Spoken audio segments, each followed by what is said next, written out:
한양 성저심리 어느 골목 70 노파가 문권을 아들에게 넘겼습니다. 살림 편히 하거라. 며느리는 향로 앞에서 맹세했습니다. 어머님 숨이 붙은 동안 어머님 집이 옵니다.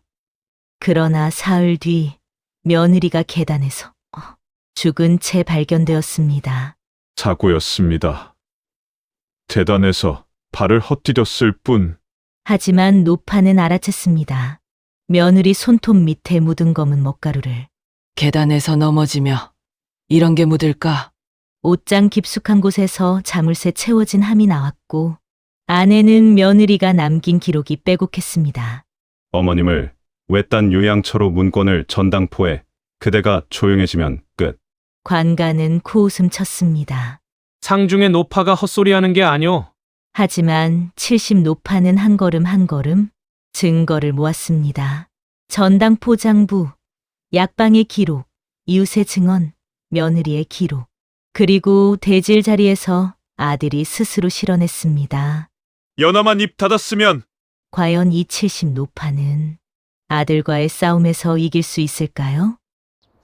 설아야담에 오신 여러분 환영합니다. 구독과 좋아요 눌러주세요. 그럼 바로 시작합니다. 옛날 옛적 한양 성저심리 어느 골목에 70이 된 과부 윤덕임이 살고 있었습니다. 1801년 봄이었지요. 봄비가 잦아 골목 계단은 질퍽했고 있기가 미끄러워 노인네가 걷기엔 위태로웠습니다. 덕임은 무릎이 성치 않았습니다. 걸음마다 관절이 쑤셨고 지팡이 없이는 한 걸음도 옮기기 어려웠지요. 평생 바느질과 장사로 모은 기와집 한 채가 덕임의 전부였습니다. 방셋에 마당이 있고 우물이 있는 반듯한 집이었지요. 덕임은 외아들 서도윤과 며느리 정연화를 안방으로 불렀습니다. 이 집 문권을 너희에게 넘기마. 살림 편히 하거라. 덕임이 문권을 꺼내 상 위에 올려놓자 39된 도윤의 눈이 번뜩였습니다. 촛불에 비친 그 눈빛에는 무언가 탐하는 기운이 서려 있었지요. 덕임은 보았으나 애써 외면했습니다. 28배 연하는 깊이 절했습니다. 어머님, 이 집은 어머님 숨이 붙은 동안 어머님 집이옵니다. 연하는 향로 앞으로 가 정중히 맹세했습니다. 향 연기가 피어오르는 가운데 연하는 두 손을 모으고 고개를 숙였지요. 그리고는 며칠 안에 덕임 방에 새 장롱과 발을 들여놓았고 창가에는 화초까지 정성껏 놓았습니다. 도윤은 술잔을 들어 올리며 말했습니다. 어머니, 편히 사소서. 아드님이 지성으로 모실 것이옵니다. 술 기운이 돌자 도윤은 문권을 손에 쥐었습니다. 덕임은 그때 보았습니다. 아들이 문권을 손가락으로 천천히 쓸어내리는 버릇을 말이지요. 마치 이미 제 것인 양 확인하듯 어루만지는 손길이었습니다. 그날 밤이었습니다. 덕임은 잠을 설쳤습니다. 마당 담 너머에서 낮은 목소리가 들려왔지요. 전당포, 은전 기한. 속삭임은 바람처럼 흘러왔다가 뚝 끊겼습니다. 덕임은 귀를 의심했습니다. 혹시 바람 소리를 잘못 들은 게 아닐까 싶었지요. 새벽녘 연하가 끓여 둔 약차를 마시는데 낯선 씁쓸한 양내가 코를 찔렀습니다. 평소 마시던 감국차와는 다른 냄새였지요. 덕임은 고개를 저었습니다. 내 코가 늙었지 뭐. 그렇게 스스로를 달랬으나 가슴속 어딘가는 이미 불안으로 저릿했습니다. 문권을 넘기던 바로 그 순간 덕임은 또 하나를 보았습니다. 도윤의 소매자락 안쪽에서 잠깐 비친 종이 조각 전당포 전표처럼 보이는 것을 말이지요. 덕임은 눈을 감았습니다. 내가 헛본 개지. 그렇게 애써 자신을 속였으나 불안은 쉬이 삼켜지지 않았습니다. 연하는 매일 아침 덕임의 무릎을 주물러 주었습니다. 따뜻한 물에 수건을 적셔 무릎에 올려놓고 조심스레 관절을 풀어주었지요. 손길은 정성스러웠고 힘 조절은 세심했습니다. 덕임은 그 손길에 눈을 감고 편안함을 느꼈지요. 장에 나가면 연하는 덕임이 좋아하는 들깨와 콩가루를 빠뜨리지 않고 챙겨왔습니다. 때로는 말린 대추며 잣가지 사와 덕임 손에 쥐어주곤 했지요. 도윤이 그런 연하를 못마땅해 했습니다. 어머니를 너무 떠받들지 말라. 며느리가 기가 죽는다. 연하는 바느질하던 손을 멈추고 고개를 들어 남편을 똑바로 보았습니다. 어른 공경이 집안 기둥이옵니다. 서방님께서 잊으신 게 아니옵니까? 목소리는 차분했으나 단호했습니다. 도유는 입을 다물었습니다. 연하의 기세에 눌린 것이지요. 덕임은 연하에게 친정 이야기를 물었습니다. 연하는 창밖을 보며 천천히 말했습니다. 친정은 가난했으나 아버님께서 글을 읽으셨사옵니다. 늘 하시던 말씀이 있었지요. 사람은 빚을 지면 마음이 급해진다고 말이옵니다. 그 말이 왜 지금 떠올랐는지 덕임은 알 수 없었습니다. 그러나 그 말은 덕임의 가슴 한구석에 박혔지요. 연하는 집안 살림 장부를 꼼꼼히 썼습니다. 쌀 몇 대, 장작 몇 단, 기름 한 병까지 모두 적어두었지요. 쌀독이 줄면 먼저 덕임에게 알렸고 장작이 떨어지면 미리 주문했습니다. 그 성실함은 칭찬할 만했습니다. 이웃 과부 강 씨가 종종 들렀습니다. 34세 강 씨는 홀로 아이를 키우는 처지였지요. 강 씨는 목소리를 낮춰 수군댔습니다. 도윤 나으리가 밤마다 어딜 다녀오시는지 아시오? 덕임은 귀를 막고 싶었으나 이미 듣고 말았습니다. 소문은 그렇게 스며드는 것이지요. 덕임의 마음은 며느리의 다정함에 점점 녹아들었습니다. 그러나 한편으로는 도윤이 툭툭 던지는 말들이 걸렸습니다. 우리 집은 이제 내 집이다. 그 말은 농담처럼 들렸으나 농담이 아닌 듯했습니다. 그 억양엔 주인임을 확인하는 기운이 묻어 있었지요. 어느 날 연하가 갑자기 덕임의 손을 꼭 잡았습니다. 손이 차가웠고 떨리고 있었습니다. 어머님, 혹여 누가 요양처 같은 데를 말해도 절대 마음 흔들리지 마소서. 덕임은 눈을 깜빡였습니다. 요양처? 그게 무슨 말이냐? 연하는 말을 흐렸습니다. 아무것도 아니옵니다. 그저 혹시나 해서 여쭈었사옵니다. 그날 밤 덕임은 연하의 말이 머릿속에서 떠나지 않았습니다. 왜 저런 말을 했을까? 무엇을 아는 걸까? 덕임은 천장을 보며 잠을 이루지 못했지요. 음력 3월 초하루였습니다. 진달래가 피는 계절이었지요. 연하가 아침 일찍 말했습니다. 어머님께 진달래와 전을 부쳐드리겠사옵니다. 연하는 장바구니를 들고 나섰습니다. 붉은 치마가 골목 끝으로 사라졌지요. 병원 예약도 잡아두었다고 했습니다. 덕임은 창가에 앉아 햇살을 받으며 연하를 기다렸습니다. 화초가 바람에 흔들렸고 봄 기운이 방 안까지 스며들었지요. 덕임은 진달래와 전을 생각하며 입맛을 다셨습니다. 정오가 지났습니다. 연하는 돌아오지 않았습니다. 덕임의 가슴이 두근거리기 시작했습니다.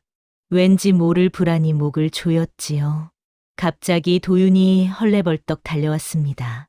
얼굴이 새하얗게 질려 있었고 숨이 가빴습니다. 어머니, 계단에서 연하가. 도윤은 말을 잇지 못하고 헐떡였습니다. 덕임은 벌떡 일어섰으나 무릎이 꺾였습니다. 지팡이를 짚고 간신히 몸을 가누었지요.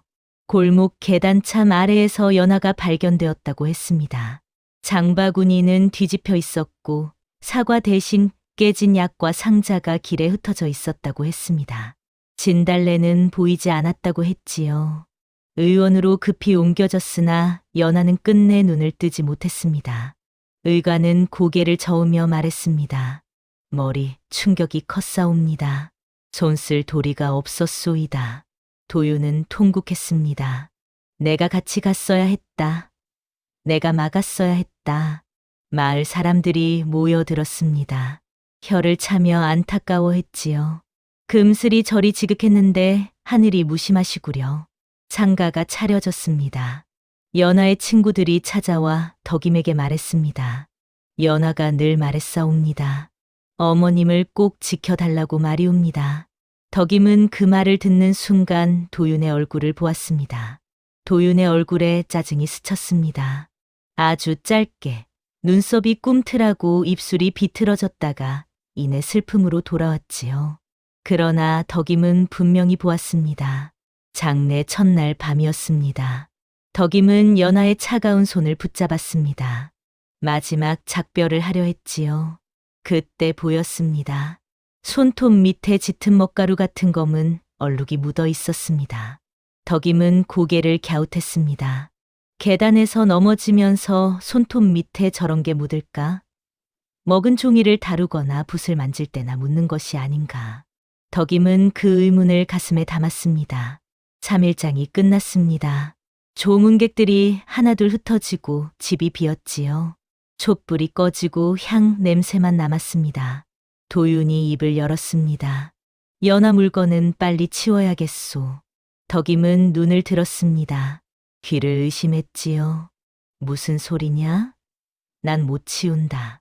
냄새라도 더 맡고 싶다. 도윤은 눈살을 찌푸렸습니다. 어머니, 건강에 좋지 않소. 상심이 오래가면 병이 되옵니다. 어서 있는 게 나을 것이오. 말은 효심으로 포장되어 있었습니다. 그러나 덕임은 그 안에 서두름을 들었지요.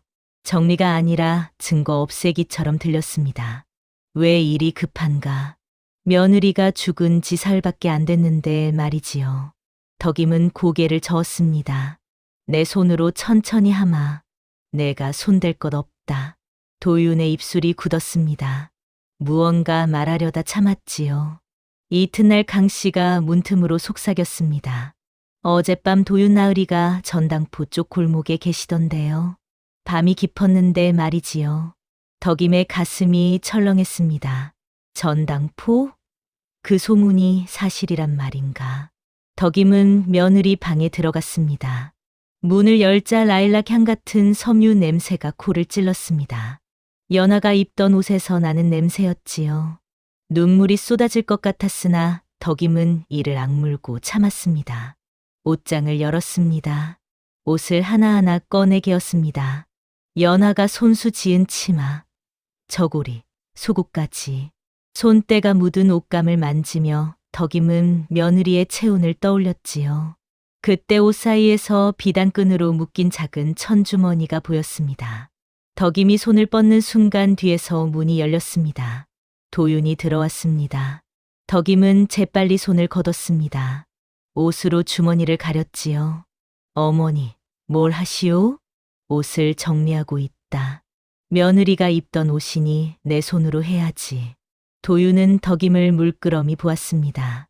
눈빛이 날카로웠지요. 무언가 의심하는 듯했습니다. 덕임은 태연하게 말했습니다. 내 손으로 정리하겠다. 내가 손댈 것 없다. 덕임의 말에 도윤의 얼굴이 굳었습니다. 턱이 떨렸습니다. 그럼 알아서 하시라. 도윤은 돌아섰습니다. 발걸음이 무거웠지요. 그날 밤 도윤 방에서 종이 찢는 소리가 들렸습니다. 바스락, 바스락. 무언가를 없애는 소리였습니다. 덕임은 귀를 기울였습니다. 뭘 찢는 걸까? 무엇을 감추려는 걸까? 덕임은 잠을 이루지 못하고 천장만 바라보았습니다. 불안이 온몸을 감쌌지요. 이튿날 덕임은 다시 연하의 방으로 들어갔습니다. 옷장 밑 깊숙한 곳을 더듬었지요. 손에 딱딱한 것이 잡혔습니다. 오칠함이었습니다. 자물쇠가 채워져 있었고 손때가 묻어 있었습니다. 새 것이 아니라 오래 쓴 흔적이 역력했지요. 덕임이 함을 들고 나오자 도윤이 어디선가 달려왔습니다. 눈이 흔들렸습니다. 당황한 빛이 역력했지요. 그건 태워버리라. 잡동사니다. 도윤의 목소리가 다급했습니다. 평소와 달리 떨리고 있었지요. 덕임은 함을 꼭 안았습니다. 잡동사니에 자물쇠를 채울 리 없다. 열쇠는 어디 있느냐? 잃었소. 어디 갔는지 모르오. 도윤은 돌아서서 밖으로 나갔습니다. 그 뒷모습은 도망치는 것처럼 보였지요. 덕임은 확신했습니다. 이 놈이 뭔가 숨긴다. 덕임은 연하의 바느질함을 뒤졌습니다. 실패. 바늘, 헝겊 조각들이 나왔습니다. 바닥을 두드렸습니다. 텅, 텅. 소리가 달랐지요. 이중판이 있었습니다. 테를 벗겨 내자 작은 쇠열쇠가 나왔습니다. 연하의 꼼꼼함이 여기서도 드러났지요. 덕임은 떨리는 손으로 자물쇠를 열었습니다. 찰칵, 함 뚜껑이 열렸습니다. 안에는 경기 외곽 노인요양처 목패가 있었습니다. 나무에 글자가 새겨져 있었지요. 그리고 실로 묶인 종이 뭉치가 들어 있었습니다. 덕임은 종이를 펼쳤습니다. 날짜, 장소, 대화 내용이 빼곡했습니다. 연하의 단정한 글씨였지요. 마지막 장에 이런 문장이 있었습니다. 어머님을 외딴 요양처로 문권을 전당포에. 그리고 끝맺음. 그대가 조용해지면 끝. 덕임의 손이 떨렸습니다. 종이가 바스락거렸지요. 세계가 무너지는 소리가 귓가에서 울렸습니다. 며느리가 이런 것을 준비했다는 건 이미 위험이 코앞이었다는 뜻이 아닌가. 덕임은 새벽같이 포도청으로 달려갔습니다. 무릎이 아팠으나 지팡이를 짚고 한 걸음 한 걸음 걸었지요. 숨이 가빴으나 멈출 수 없었습니다. 포도청 앞에 도착했습니다. 아전에게 말했습니다. 내 며느리가 죽었소. 사고가 아니오. 아전은 눈썹을 치켜 세웠습니다. 증자가 있소? 덕임이 종이 뭉치를 꺼내려는 순간 멈췄습니다. 사람들 눈에 띄면 도윤이 먼저 손 쓸 것이라는 생각이 들었지요. 덕임은 종이를 다시 품에 넣었습니다. 목패와 기록이 있소. 아전은 코웃음을 쳤습니다. 그게 무슨 증자요? 상중에 어미가 아들을 해코지하려 한다니 말이 돼요? 옆에 있던 다른 아전도 거들었습니다. 노파가 상심에 헛것 보는 게 아니오? 돌아가시오. 덕임의 가슴이 막혔습니다. 그러나 포졸 하나가 연민의 눈빛을 보냈습니다. 할멈, 증자를 더 모아오시오. 그래야 우리도 움직일 수 있소. 덕임은 고개를 끄덕였습니다. 그래, 관가가 믿게 만들 칼 같은 증거를 더 모아야 한다. 집으로 돌아오는 길에 강 씨가 다가왔습니다. 마님, 그날 밤 제가 싸움 소리를 들었사옵니다. 덕임은 걸음을 멈췄습니다. 뭐라 하던가? 쿵 소리가 났사옵니다. 그 뒤 도윤 나으리가 찾아와 과일을 들고 빌었사옵니다. 입 다물어 달라고 말이지요. 강 씨는 떨고 있었습니다. 덕임은 강 씨의 손을 잡았습니다. 두려워 말게. 내가 함께할 것이네. 덕임은 집에 돌아와 연하가 남긴 기록을 다시 읽었습니다. 글씨, 습관을 확인했지요. 몇 줄은 도윤의 글씨와 닮아 있었습니다. 도윤이 술김에 쓴 걸 연하가 챙긴 게 분명했지요. 덕임은 일부러 도윤 앞에서 말했습니다. 장중엔 조용히 살아야지. 관가에 폐를 끼칠 수 없지. 도윤의 얼굴이 환해졌습니다. 덕임의 연기가 통한 것이지요. 늙은이의 역연기가 시작되었습니다. 덕임은 도윤이 드나들던 골목 끝 전당포를 찾았습니다. 낡은 문패에 점포라는 글자가 보였지요.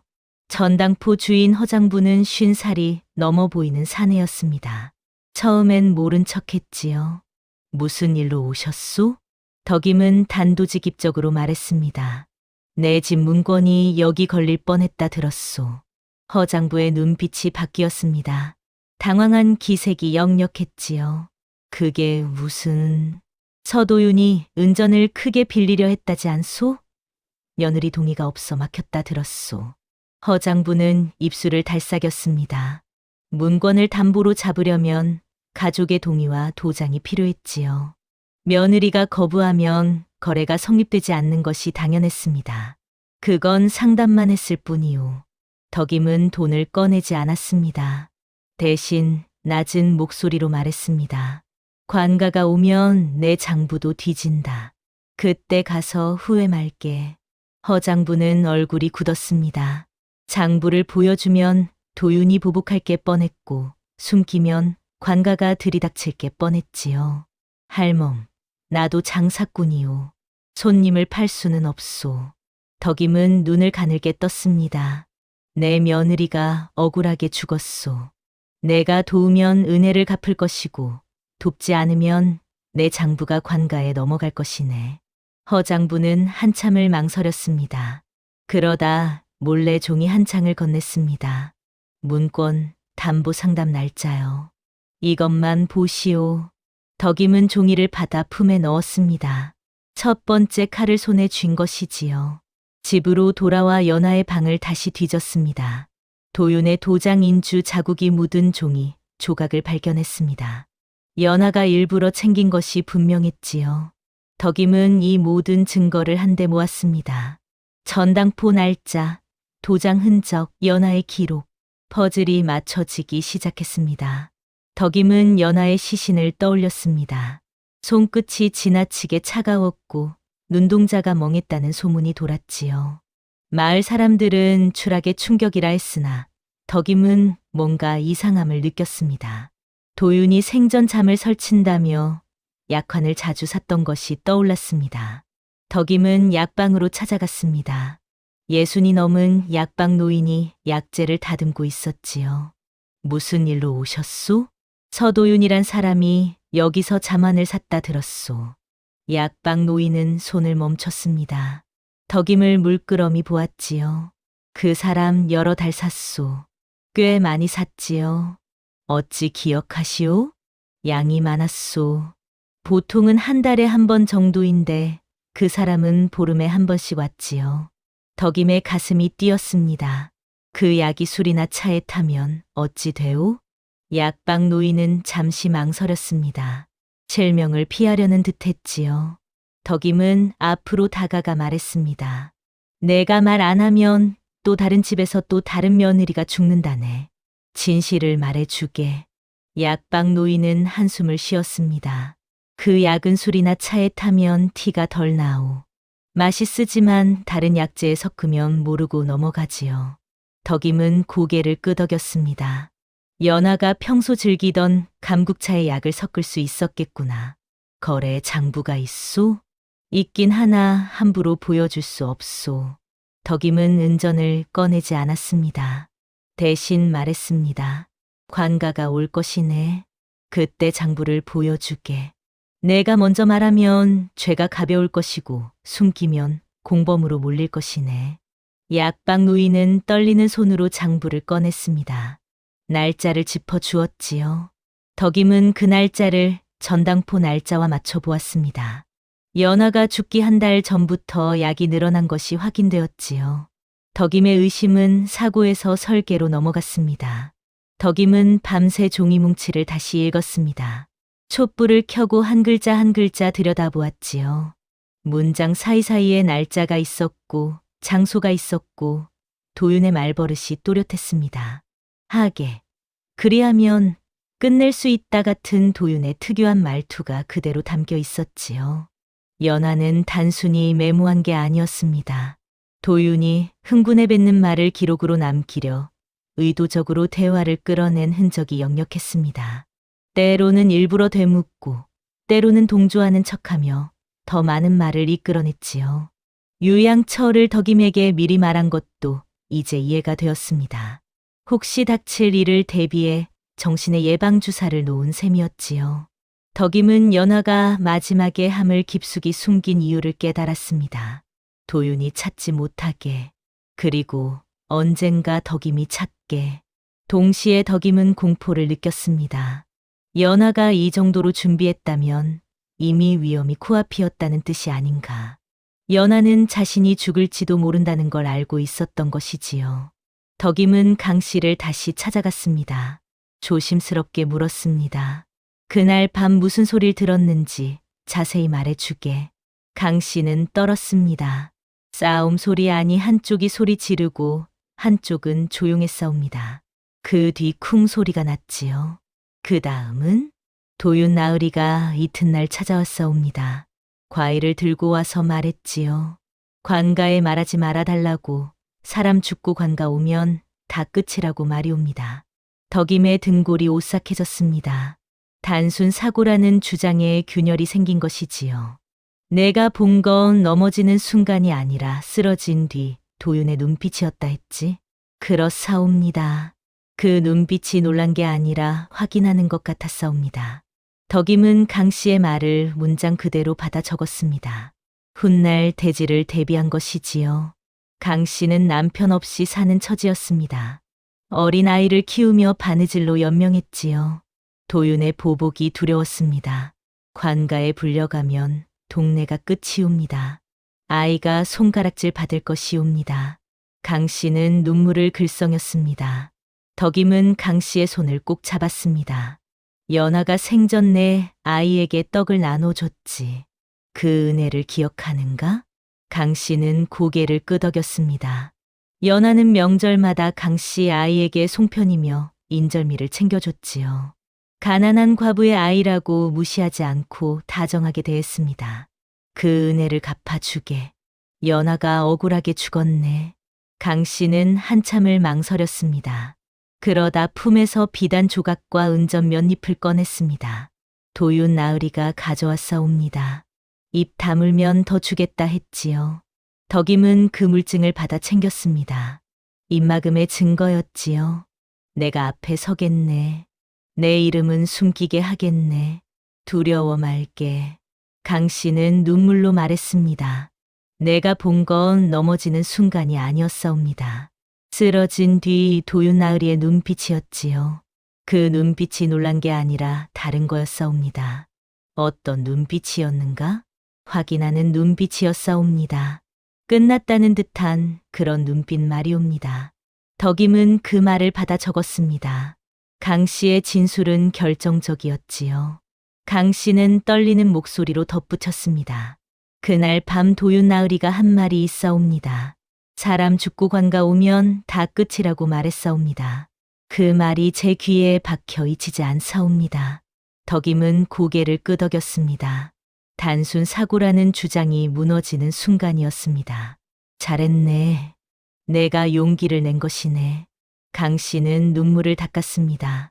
덕임은 강 씨를 안심시킨 뒤 집으로 돌아왔습니다. 도윤은 덕임이 밖을 돌아다니는 것을 눈치챘습니다. 먼저 손을 쓰기 시작했지요. 마을 훈장에게 찾아가 말했습니다. 어머니가 상심의 헛것을 보십니다. 관가까지 드나들며 집안을 망신시키고 계십니다. 훈장은 덕임을 찾아와 타일렀습니다.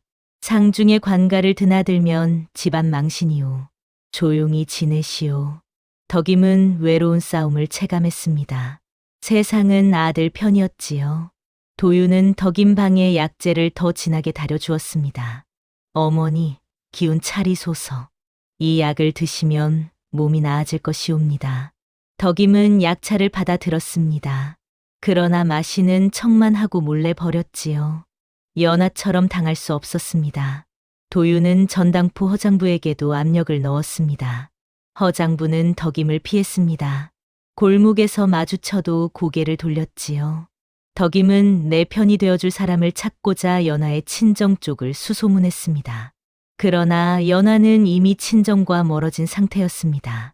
친정아버지는 돌아가셨고 어머니는 병들어 누워 계셨지요. 덕임은 혼자였습니다. 어느 날 도윤이 덕임에게 말했습니다. 어머니, 유양처에 모시면 더 편하실 것이옵니다. 여기선 외로우실 텐데 말이옵니다. 덕임의 등골이 서늘해졌습니다. 연아가 기록한 말이 현실로 튀어나온 순간이었지요. 유양처? 예, 경기 외곽에 좋은 곳이 있다 하옵니다. 다른 어르신들과 함께 지내시면 외롭지 않으실 것이옵니다. 덕임은 떨리는 목소리로 말했습니다.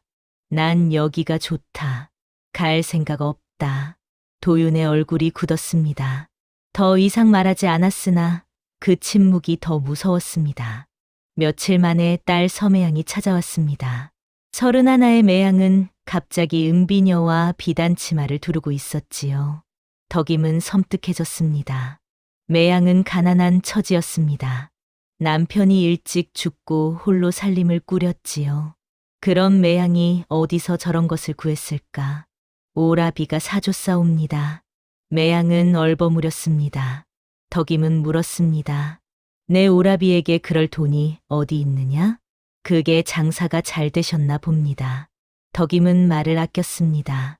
일부러 약한 척했습니다. 그래, 내가 방해였지.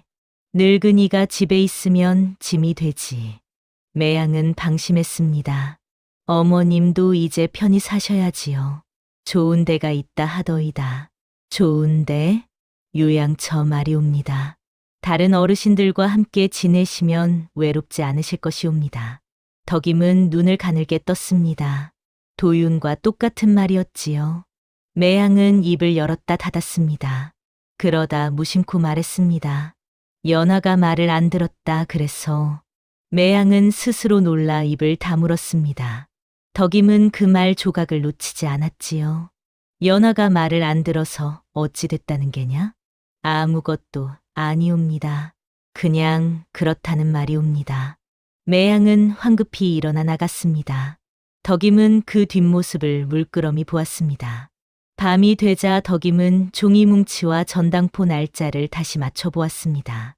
공모의 그림이 완성되었지요. 도윤만이 아니라 매양도 한패였습니다. 덕임은 뒤주 뒤에서 종이를 꺼냈습니다. 매양과의 대화를 받아 적었지요. 연하가 말을 안 들었다 그래서라는 문장을 또박또박 적었습니다. 조선시대에는 녹취 장치가 없으니 서면, 자백이 유일한 증거였지요. 덕임은 이 종이를 함께 챙겼습니다. 덕임은 깨달았습니다. 힘으로는 이길 수 없다는 것을. 늙음을 무기로 써야 한다는 것을 말이지요. 덕임은 일부러 마을 사람들 앞에서 휘청거렸습니다. 지팡이에 더 의지하고 말을 더듬었지요. 내가 다 잊었다. 늙으니 정신이 오락가락하네. 도윤과 매양은 방심했습니다. 덕임이 약해졌다고 믿었지요. 그 사이 덕임은 강씨, 약방 노인, 전당포 장부꾼을 각각 다른 경로로 설득했습니다. 증언의 사슬을 하나하나 엮어 나갔지요. 덕임은 연하가 남긴 기록을 증거로만 보지 않았습니다. 연하가 지키려 한 가치 어른 공경, 효도, 정예를 다시 세우려 했습니다. 도윤은 덕임이 약해졌다고 착각하고 전당포와 다시 접촉하려 했습니다. 덕임은 그 움직임을 미리 알았지요. 강 씨에게 부탁해 도윤이 전당포에 가는 날 목격자를 세웠습니다. 어느 날 덕임이 도윤에게 말했습니다. 내가 유양처도 생각해 보겠다. 도윤의 얼굴이 환해졌습니다. 어머니, 현명하신 선택이옵니다. 도윤은 방심의 매양에게 말했습니다. 곧 끝난다. 어머니가 유양처에 가시면 문권은 완전히 우리 것이다. 강 씨가 담 너머에서 그 대화를 듣고 덕임에게 전했습니다. 덕임은 고개를 끄덕였지요. 판이 깔린 것입니다. 덕임은 촛불을 켜고 종이뭉치 중 마지막 장을 들여다보았습니다. 도윤의 글씨처럼 보였으나 회계 습관이 미묘하게 달랐지요. 연하는 도윤의 말을 받아 적었을 뿐 아니라 도윤이 술김에 남긴 초안 종이를 일부 챙겨뒀던 것입니다. 그대가 조용해지면 끝. 이 문장은 연하의 창작이 아니라 도윤의 입과 손에서 나온 것일 가능성이 컸습니다. 덕임은 이 사실을 관가에 내밀기 위해 훈장에게 찾아갔습니다. 훈장은 처음엔 거절했지요. 내가 왜 그런 일에 끼어드는가? 덕임은 단호히 말했습니다. 효를 짓밟은 자를 도와줄 셈이냐? 선비라면 이를 지켜야 하지 않는가? 훈장은 한참을 망설였습니다. 그러다 마음이 움직였지요. 도윤이 예전에 차용증을 쓴 적이 있네. 그 글씨를 비교해 보겠네. 훈장은 도윤이 예전에 쓴 차용증 글씨와 종이뭉치의 글씨를 나란히 놓고 비교했습니다. 회계 굵기, 자간, 받침의 모양까지 세밀히 살폈지요. 닮았네. 같은 사람의 글씨가 맞네. 훈장은 소견서를 써 주었습니다. 필체 비교 소견이 생기며 관가가 상심한 노파의 망상으로 치부하기 어려워졌습니다. 덕임은 소견서를 받아 품에 넣었습니다. 이제 증거가 충분했지요. 도윤은 관가 분위기가 심상치 않음을 감지했습니다. 훈장이 덕임을 도왔다는 소문이 들렸고 전당포 허장부가 피하지 않는다는 것도 알았지요. 도윤은 밤중에 덕임을 따로 불렀습니다. 촛불 하나만 켜진 방에서 덕임과 마주 앉았지요. 어머니, 이제 그만하소. 무엇을 그만하라는 게냐? 어머니만 조용하면 다 끝이오. 관가에 가지 마소. 집안이 망한다오. 덕임은 도윤의 눈을 똑바로 보았습니다. 그 눈에는 협박이 서려 있었지요. 연하가 들었을 그 말을 이제 내가 듣는구나. 도윤의 얼굴이 굳었습니다. 무슨 소리요? 그대가 조용해지면 끝이라 했지. 연아에게도 그렇게 말했지 않느냐? 도윤은 벌떡 일어났습니다. 손이 떨렸고 얼굴이 일그러졌지요. 어머니가 정신이 오락가락하시는구려. 요양처에 모셔야겠소. 도윤은 마을 어른들을 끌어들여 덕임을 강제로 요양처에 보내려 했습니다. 덕임을 정신이상으로 몰아 격리시키려는 것이지요. 매양도 나섰습니다. 어머니, 오라비 말 들으소서. 그게 어머니를 위한 일이옵니다. 매양이 덕임의 손목을 잡았습니다. 덕임은 딸도 한패임을 다시금 확신했지요. 덕임은 집안에 숨겨둔 증거가 들킬 위기를 느꼈습니다. 밤새 짐을 옮겼습니다. 종이뭉치, 목패, 소견서, 전당포 쪽지를 한데 모아 강 씨에게 맡겼지요. 강 씨가 도윤에게 붙잡혀 협박을 받았습니다. 관가에 말하지 말라. 내 아이가 다칠 수도 있다. 강 씨는 떨었으나 버텼습니다. 덕임이 약조했던 말을 믿었지요. 이튿날 새벽 덕임이 관가로 가려는 순간 도윤이 문 앞을 막았습니다. 어머니가 나를 버리면 어머니도 끝이요. 함께 끝나는 거요. 도윤의 목소리는 낮았으나 날카로웠습니다. 정면 충돌이 폭발하는 순간이었지요. 덕임은 지팡이를 짚고 일어섰습니다. 비켜라. 내가 가야 할 곳이 있다. 도윤은 비키지 않았습니다. 덕임은 도윤의 팔을 밀쳤습니다. 70 노파의 힘이었으나 그 안에는 어미의 분노가 담겨 있었지요. 덕임은 더 숨지 않았습니다. 전당포 쪽지, 약방장부 날짜, 강씨 진술서, 필체 소견, 요양처 목패, 종이뭉치 원본을 한 보자기에 묶었습니다. 포도청에 다시 갔습니다. 이번엔 주저하지 않았지요. 내가 늙어도 글은 남는다. 이것을 보시오. 아전들은 여전히 비웃었습니다. 노파가 또 왔구려. 그러나 덕임이 보자기를 풀고 증거들을 하나씩 꺼내자 분위기가 달라졌습니다. 날짜가 맞물렸고 장부가 일치했고 필체가 닮았지요. 포도대장이 나왔습니다. 증언자를 불러라. 강씨, 소환이 결정되었습니다. 덕임은 강씨에게 말했습니다. 내 아이를 내가 지키겠다. 두려워 말게. 도윤은 관가에 미리 사람을 보내 덕임을 모함하려 했습니다. 그러나 덕임이 먼저 판을 잡았지요. 포도청은 더 이상 이 사건을 가볍게 보지 않았습니다.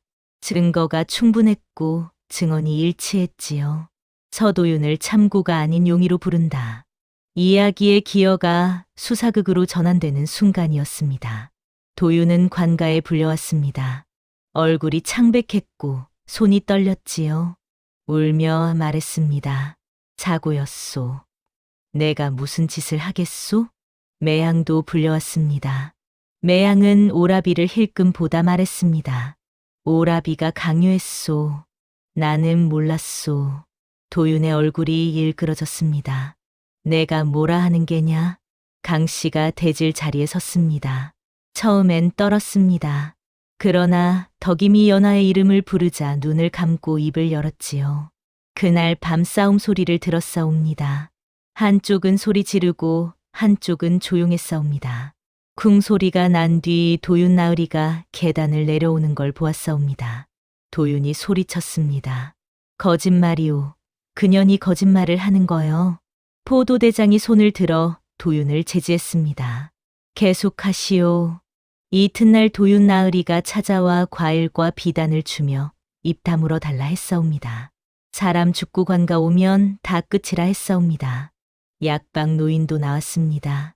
장부 날짜를 내밀며 말했습니다. 그 즈음 자만을 샀사옵니다. 양이 많았고 자주 왔사옵니다. 전당포 허장부도 끝까지 버티려 했으나 포조리 장부를 압수하자 결국 인정했습니다. 문권 담보 시도가 있었소. 며느리가 거부에 성사되지 않았소. 도윤은 분노에 소리쳤습니다. 연하만 입 닫았으면 순간 대질 자리가 얼어붙었습니다. 도윤 스스로 실언한 것이지요. 덕임은 그 실언을 놓치지 않았습니다. 방금 그 말 관가에서 적으라. 연하만 입 닫았으면이라 했다. 포도대장이 기록관에게 고개를 끄덕였습니다. 기록관이 붓을 들어 적었지요. 도윤은 무릎을 꿇었습니다. 내가 밀지 않았소. 그저 겁을 줬을 뿐이요. 계단에서 발을 헛디딘 것뿐이요. 그러나 약물, 협박, 전당포, 입막음이 합쳐져 설계가 드러났습니다. 직접 밀지 않았어도 치밀한 유도가 죄가 되는 것이지요. 매항도 무너졌습니다. 돈이 필요했소. 내 가게가 망하고 있었소. 오라비가 도와주겠다 했소. 그래서 공모가 확정되었습니다. 도윤은 마지막까지 발버둥 쳤습니다. 어머니가 나를 이렇게 만드는 거요. 덕임은 도윤을 물끄러미 보았습니다. 그리고 조용히 말했습니다. 내가 효를 버렸다. 내가 버린 게 아니다. 관가가 연하의 유품을 추가로 조사하며 연하의 장롱 숨은 서랍에서 작은 쪽지가 발견되었습니다. 어머님, 흔들리면 지는 겁니다. 덕임은 그 쪽지를 읽고 처음으로 울음 대신 단단한 침묵을 택했습니다. 연하는 끝까지 덕임을 지키려 했던 것이지요. 매양은 결국 모든 것을 토해냈습니다. 돈이 필요했소. 내 가게가 빚더미였소. 오라비가 어머니 집을 팔면 나눠주겠다 했소. 요양처에 모시면 문권이 완전히 우리 것이 된다 했소. 도윤은 끝까지 변명했습니다. 난 밀지 않았소. 그저 겁을 줬을 뿐이요. 계단 위에서 소리만 질렀소. 그게 죄요? 그러나 포도대장은 단호했습니다. 약물로 정신을 흐리게 하고 협박으로 두렵게 만들고 계단 위에서 소리를 지르며 겁을 주었다. 그것이 유도가 아니고 무엇이냐? 직접 손을 대지 않아도 죽음을 만든 것은 내다. 도윤의 얼굴이 무너졌습니다. 덕임은 연하의 기록이 없었으면 모두 묻혔을 것임을 깨달았습니다. 연하는 피해자가 아니라 지킨 사람이었지요. 덕임은 연하를 피해자로만 세우지 않았습니다. 연하를 용기 있는 사람, 어른을 지킨 사람으로 세우려 했습니다. 포도대장이 판결을 내렸습니다. 서도윤은 중형으로 다스린다. 서매양은 가담 정도에 따라 처벌한다. 도윤은 유배형을, 매양은 태형을 받게 되었지요. 덕임은 마지막으로 도윤을 보았습니다. 아들이었지만 이제는 남이었습니다. 내가 효를 버렸으니 나도 너를 버린다. 도윤은 중형을 받아 먼 섬으로 유배되었습니다. 매양은 태형을 받고 고향에서 쫓겨났지요. 덕임에게 문권이 원소유자에게 되돌아왔습니다. 법적으로는 덕임의 집이었지요. 그러나 집은 더 이상 안식처가 아니었습니다. 집안 곳곳에 연하의 손길이 남아 있었습니다. 연하가 놓은 화초, 연하가 기운 장롱, 연하가 꿰맨 발. 그 손길이 곧 비극의 증거가 되어 덕임을 찔렀지요. 마을 사람들은 처음엔 수군댔습니다. 어미가 자식을 관가에 넘기다니. 그러나 시간이 지나자 태도가 바뀌었습니다. 덕임이 옳았소. 효를 짓밟은 자를 용서할 수 없지. 강 씨는 덕임에게 찾아와 절을 했습니다. 마님 덕분에 제 아이가 살았사옵니다. 진실을 말할 수 있었사옵니다. 덕임은 강 씨를 일으켜 세웠습니다. 내가 진실을 말해 아이가 살았다. 내 용기가 아이를 지킨 거다. 덕임은 집을 팔기로 결심했습니다. 은전을 손에 쥐고 그 돈을 연하의 이름으로 쓰겠다고 다짐했지요. 덕임은 뒤뜰에서 과거를 끊기 위해 가죽 초상을 꺼냈습니다. 도윤과 함께 찍은 초상, 매양과 함께 웃던 초상. 덕임은 그것들을 불태웠습니다. 연기가 피어올랐고 재가 되어 흩어졌지요. 상징적 전환이었습니다. 이제 덕임은 새 길을 선택한 것입니다. 덕임은 한양 외곽의 작은 사랑방 같은 쉼터를 마련했습니다. 이름을 연화제라 지었지요. 자식에게 버림받은 노인들이 잠시 머물며 밥을 먹고 병든 무릎을 쉬게 하는 공간이었습니다. 크지 않았습니다. 방셋의 마당 하나, 우물 하나. 그러나 그곳엔 따뜻함이 있었지요. 덕임은 규칙을 세웠습니다. 여기선 서로의 사정을 캐묻지 말 것. 대신 밥상에선 웃을 것. 노인들이 하나둘 찾아왔습니다. 자식에게 쫓겨난 노인, 집을 빼앗긴 노인, 혼자 남겨진 노인. 그들은 연화제에서 밥을 먹고 차를 마시고 서로를 위로했지요.